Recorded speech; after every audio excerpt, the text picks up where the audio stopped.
Welcome to my channel GIC. Subscribe for daily IELTS listening test. Now turn to section 1. You will hear a new student, Stefan, talking to an assistant, Anna, at the student union about his membership. You now have 30 seconds to read questions 1 to 6.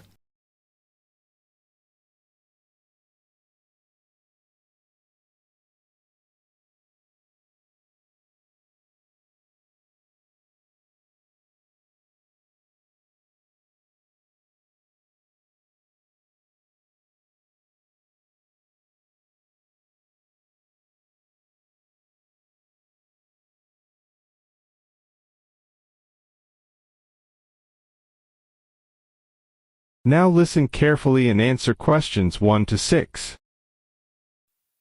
Hi, can I help you? Yeah, I hope so. This is the first time I've been down to the union. I'm a new international student, and I just wondered what to do. Oh, right.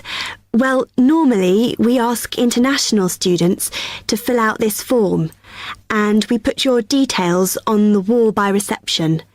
Then other students can contact you. It's a way for everybody to get to know each other. It can be a bit lonely otherwise. Oh, I see. What's your name? I'm Anna, by the way. It's Stefan Unger. OK, well, just write that there, next to name, and then fill in the rest. Right. What does it mean, degree program? Oh, just if you are an undergraduate or a postgraduate. Or maybe you're just here for a short course? I'm a postgraduate. Do I need to say what in? Not really. It's too much detail. But you should put your department so people who have the same interests or problems as you can get in touch. So I'm studying marine construction, so for department, do I put down the science faculty then? Just your actual department. That must be engineering, no? Oh, I see, yes. Then if you list what you like doing in your free time, not that we ever get any when we're studying, and maybe you can meet up with someone socially, or to join a club or something. Well, I like lots of things. Shall I just list them? My advice is to just put 1 or 2, like football and films or whatever. Otherwise, you'll get so many invitations, you won't get any time to work. Okay, I think I'll just list computer games, as that's my big interest. Oh. I haven't played football for ages. I may start to play once I get settled. Now, let's see. Next thing is languages. Yes, we find many of the international students get a bit tired of speaking English all the time. Sometimes they like to speak to someone in their own language. It's up to you. That is a good idea. I presume I don't need to put English down. Oh no, I put Italian and French. I can only speak German, my mother tongue. OK, well that's fine. Just put that. What does accommodation mean? Is that my address? We're trying to find similarities between people, and some people live in hall, some are in flats, some are in bedsits. So it helps if you say. I'm in hall, though I'd like to be in a flat, but that won't happen till the end of the first term. Put where you are now. You can always change it later. Then finally, just put your phone number. I haven't really got one. I haven't sorted out a mobile yet. Well, it's going to be difficult for people to contact you then, isn't it? Why don't you put the union one and we'll take messages for you? Okay. It's 02950 659 003. Have you got that? Yes. OK then. You now have 30 seconds to read questions 7 to 10.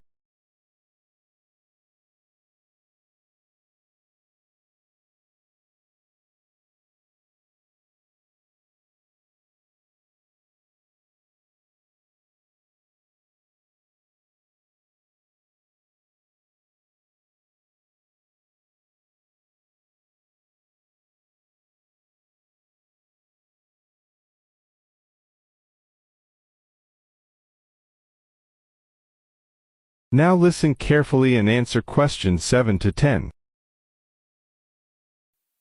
Oh, I had a couple more questions about the services you've got here. It says there's a photocopier here. Yes, you need to get a card from the shop, and then it's available to all students in the mornings. The union uses it after 1 p.m. Okay. I see also the union organises loads of events. Are they always held here in the union building? It looks big enough. If you're interested in something, you should check the poster or our website.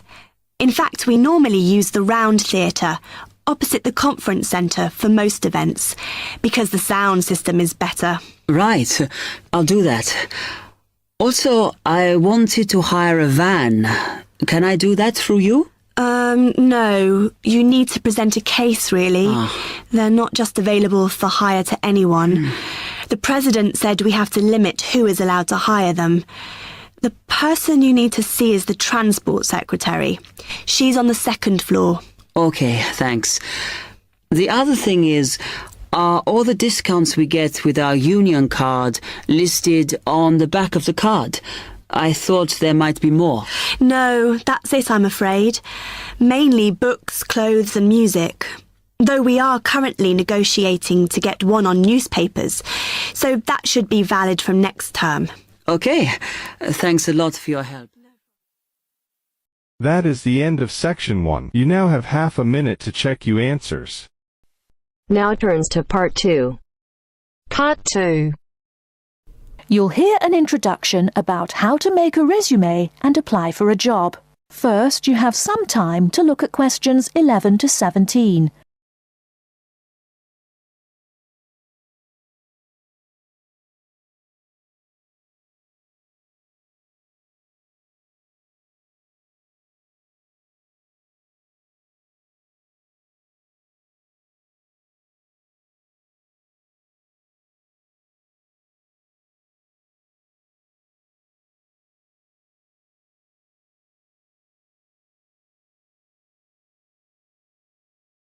Now, listen carefully and answer questions 11 to 17. Welcome everyone to today's seminar on CV and interview skills. Remember, your CV is probably the most important document you will ever write. It opens the door to your career, and that job interview is probably the most important meeting you will ever attend. It's like stepping through that open door. So let's roll up our sleeves and get down to work, shall we? First of all, I cannot possibly tell you everything you need to know about writing a resume in the time we have. But let me tell you that there are dozens of great websites on the internet. These will give you all the suggestions you need. If you look at the paper I gave you, you will see a list of the dozen most popular sites. I can mention a couple of important points, however. One is that your CV or resume should not be too long. A page is about right. Why? HR departments do not have the time to read long documents. Too many people are sending too many CVs. After all, the economic crisis of 2008 is still very much alive. Everyone needs a job now. No matter how short you make that resume, though, you do not want to forget to tell HR how to contact your references. References are people who will give you a recommendation for a job. That's usually an ex-boss or a professor who knows you well. Do not use relatives. I don't care how much your mum loves you. Also, when you send that CV, be sure to include a typed cover letter. A cover letter is a letter where you basically are asking for a job. It's like introducing yourself. Make it brief. The real information about you is on that CV of yours, and please make sure the letter is typed. It doesn't matter if your handwriting is beautiful or not. Companies only read typed letters. Another point about CVs is you should try to have an attractive layout. Maybe use different type fonts or colours to highlight information. Some people include a photo. You can find dozens of examples on the internet.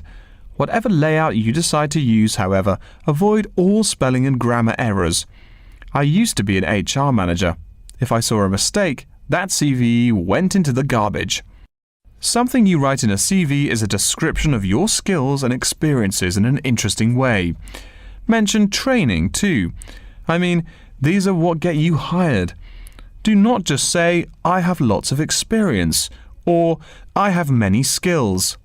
Tell that boss what you did, for what company, and when. Better, tell him how well you did it. Don't just say, I sold houses. Say, I sold £2 million worth of houses in my first year. That is, say something to make the person reading excited and curious. Finally, speaking of CVs, it's sad, but some people actually forget to provide a contact number. That's pretty silly. You wrote a great CV, you have HR dying to meet you, and they don't know how. You forgot your phone number. Oh, sure, if you apply online, they have your email address, but you just showed them you're forgetful. Why are they going to want to talk to you after that? Before you hear the rest of the talk, you have some time to look at questions 18 to 20.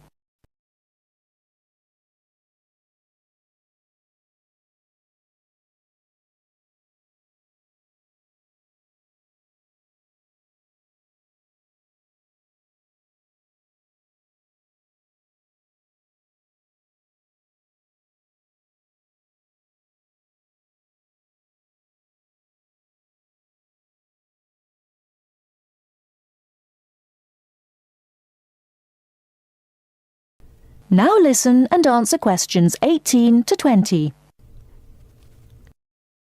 Alright, moving on to the actual interview. I'll go over what you need to know by the end of it and what you can discuss and negotiate on later once it looks like you'll be offered the job. First, there's working hours. It's not that necessary to hammer out the hours off the bat, especially since it's easy to come off as lazy when the first thing you bring up is how much you're going to have to work. You can also find out more about possible promotions later on. It is important, however, to get a feel for how much you'll be paid. You should make sure the salary range is commensurate with what you're worth, and if you're not, you can move on to better opportunities. Being sure you're going to make what you want to live on is much more important than issues like your pension. You're also young, that your pension is not going to matter for quite a long time. You should find out about what skills you must know for the job and what they'll teach you. In addition, if the company will provide training, you should find out how long the training period is and whether it is paid. Beware of any jobs that want you to train for a long time without appropriate compensation. Speaking of compensation, find out about holidays as well. Do you get paid vacation time? Are you allowed to take personal days? Do you have to work on national holidays? Once you work out these main issues, you can move on later to details like the location and expected attire and whatnot. Wow, that's a lot of information. Let's take a break so you can think everything over and ask any questions you may have. Don't hesitate to come and see me if you need any clarification on all this stuff. That is the end of part 2. You now have half a minute to check your answer. Turns to part 3. Part 3. And welcome to this morning's lecture on transport. First, you have some time to look at questions 21 to 25.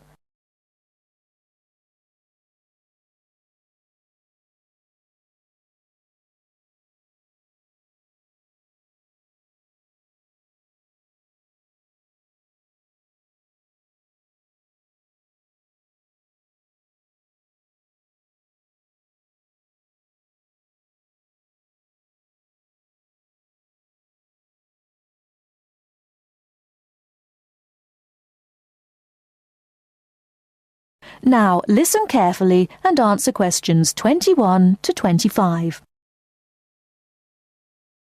Good morning and welcome to this morning's lecture on transport. What I'll be doing today is comparing forms of transport in different countries to see how forms of transport are affected by factors such as geographical landscape and economic development. My focus will be on countries in South America, Europe and Asia. The first country I'd like to look at is Colombia, which is in South America. This is a country where geography plays an important role. Due to the huge amount of mountains and forests in this country, travelling by air is crucial. I don't know if many of you realise this fact, but Colombia was the first country to establish a commercial airline, and in so doing they made aviation history. Today, there are more than 400 airports in Colombia for domestic flights, which highlights the point I made earlier that air travel is a vital means of transport in this country. Colombia also has a road network of about 48,000 kilometres, linking Colombia to Venezuela and Ecuador. Transport by road is important for trade as well as tourism. Apart from this, there is also a railway system, but it is in need of modernisation. The other means of transport is by steamers, with the Magdalena being the main waterway. Now let's turn to Colombia's neighbour, Venezuela. Once again, we see that internal flights are an important means of transport, as like Colombia, Venezuela has remote areas where flying is the easiest means of travelling from A to B. Trains are not popular, and most of the railway lines are in the highlands, as this is where the iron ore mines are. Trains are an efficient means of transporting the iron ore from the mines to the factories. Thus we can see how transport and the economy are interrelated. Ships are also used extensively in this country, and there are many ports, the main seaports being Puerto Cabello and Guanta. Turning now to Europe. Belgium is a country that boasts one of the most compact railway systems worldwide. Inland waterways, or canals, are also an important means of transport, transporting both freight and people. Belgium also has the third largest seaport in the world, namely Antwerpen. Air travel is also important, although this is not linked to geographical terrain, as is the case in the South American countries we've already looked at. Next, I'd like to look at the United Kingdom. Like Belgium, the UK has inland waterways around 4,000 kilometres, yet only about 17% of these are used for commercial transport. The main inland port is Manchester, and the chief seaport is London, with Southampton taking second place. Air travel is extensive in this country, and there are around 150 airports, the most famous being Heathrow. However, about 90% of passengers in the UK travel by road. Before you hear the rest of the talk, you have some time to look at questions 26 to 30.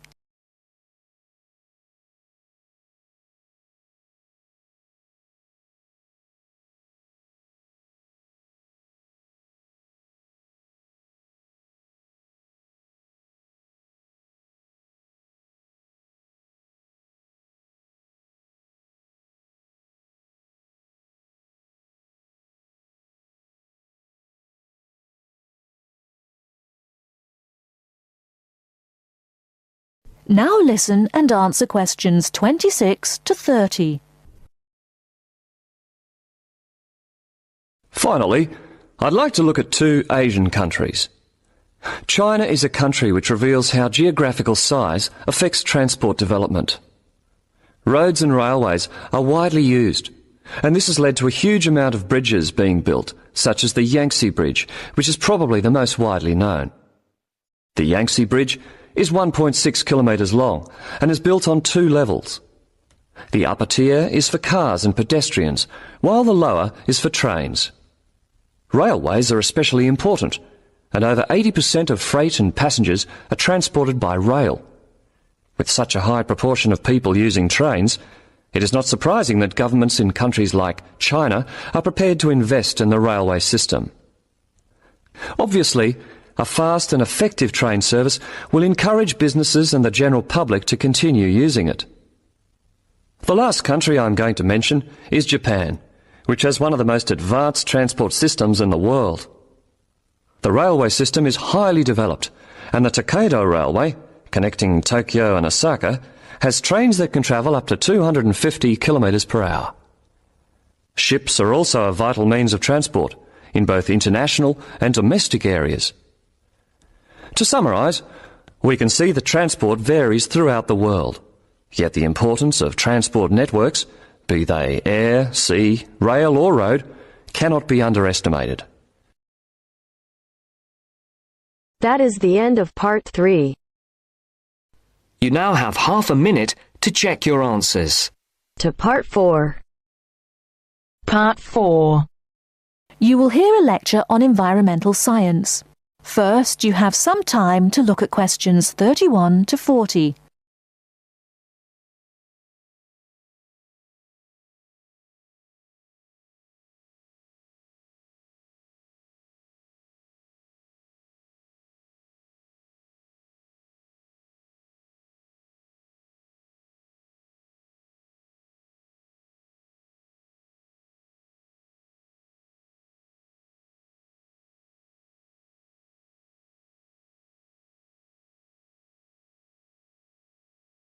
Now, listen carefully and answer questions 31 to 40.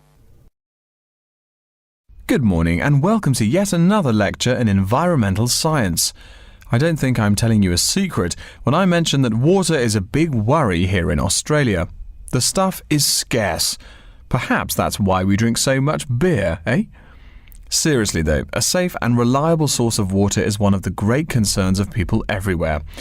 Moreover, as the world population grows, the pressure on existing water supplies grows greater and greater. Think about it. Our economic system demands that there be more and more consumers. The growing number of people has been tied to climate change, including droughts. So more people means less water. But our economic system demands a high birth rate. Forget about oil. Soon enough you will see wars for water. Mark my words. But today I'm going to confine my remarks to Australia. As noted already, here down under the water supply is extremely scarce. The only drier continent is Antarctica, and remember, no one really lives there anyway. Moreover, in recent years, the wind patterns have changed. Rain that used to fall on the country now falls out to sea hundreds of miles to the south. Now, when I speak of people needing water, most of you probably think of drinking. Certainly everyone needs water for drinking, but surprising as it may sound, drinking is not anywhere near being the main use for water. Most water is actually used for washing. When you take a shower, you probably use well over 100 litres of water. Every time you flush your toilet, that's about 8 litres, but most people drink no more than 2 litres or so per day. So, where to get water? It could be obtained from rainwater, but often rainfall consists of other harmful pollutants that evaporated with the water. In fact, acid rain, an intense example of this, causes harmful effects on the wildlife of the habitat on which it falls. Water from underground could also be used, though it is more difficult to contain and often must go through an extensive cleansing process. The purest water is found in rivers, creeks, lakes and dams. And, sad to say, Australia has precious few of these. Really, how many of your hometowns have rivers? Year-round rivers, I mean. The soil tends to be sandy, so water soaks into the ground. Many places are rocky too, so 87% of the rainfall is lost to evaporation. That's almost twice the evaporation rate in my native Canada. Speaking of rain, we already heard how rainfall is diminishing here in Oceania. The quantity itself isn't the only problem either. Going back to the problems with obtaining rainwater, a further problem is that rain is a useful source of water only if air pollution is fairly mild. Again, you're in a situation where you can't win. You need water where most people live. People tend to build cities where rainfall is adequate, but then modern cities tend to feature polluted air, which renders the rain far less easily usable. Okay, let's take a look at the table here. You'll see it showing the relative pollution of rainfall in the world's cities. The more people, the dirtier the rain. This is becoming a huge concern for people in the West who want their water to be pure and safe. Though reliable drinking water is important everywhere, the concern in the West is reflected in all the government regulations and political campaigns aimed at solving this problem. In contrast, there are not as many demands made on the governments in Asian and African cultures to improve the water, as their focus is on other issues. Now, whatever the source of water, we can never afford to forget that all water is highly vulnerable to contamination.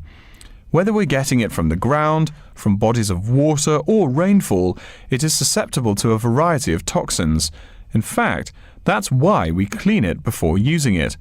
Water carries with it filth and dirt. This problem shows up in a number of different ways.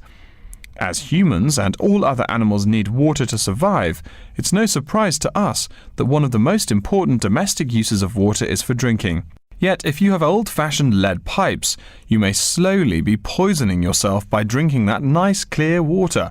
The industrial pollution, farm chemicals, and leaky landfills are well-known sources of contaminants as well.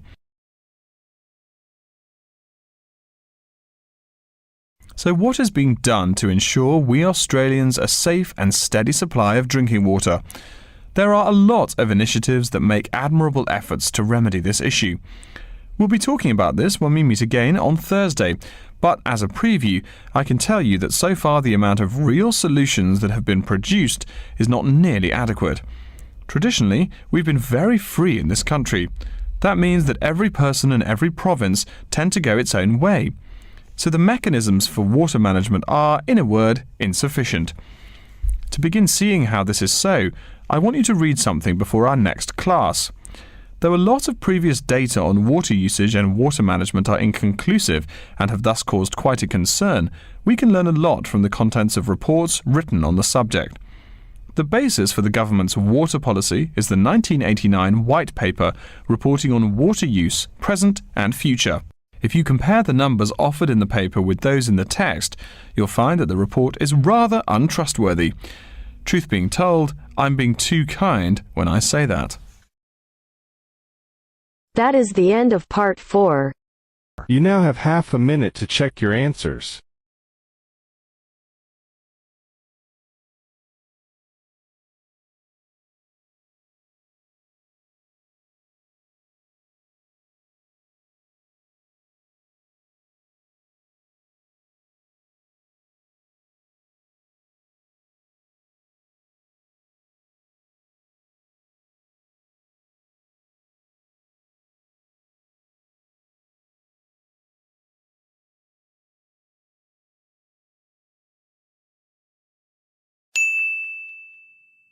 Thanks for watching. Please subscribe my channel.